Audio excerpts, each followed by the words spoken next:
লক্ষ্মীর ভাণ্ডারে পুরুষ উপভোক্তা জালিয়াতি মামলায় আরও একজন গ্রেপ্তার। লক্ষ্মীর ভাণ্ডার প্রকল্পে ভুয়ো উপভোক্তা দেখিয়ে সরকারি অর্থ আত্মসাতের অভিযোগে তদন্তে নেমে আরও একজনকে গ্রেপ্তার করল বহরমপুর থানার পুলিশ। শুক্রবার গভীর রাতে মুর্শিদাবাদের রঘুনাথগঞ্জের ওসমানপুর এলাকা থেকে তারিকুল ইসলাম নামের এক ব্যক্তিকে গ্রেপ্তার করা হয়েছে।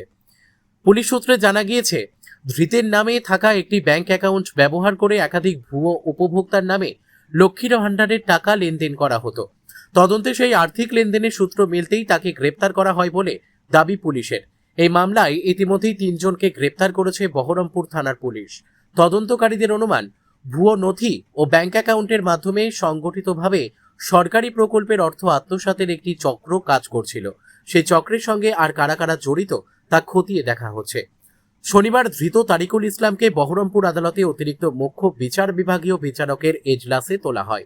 তদন্তের স্বার্থে পুলিশ তার হেফাজতের আবেদন জানাতে পারে বলে সূত্রের খবর।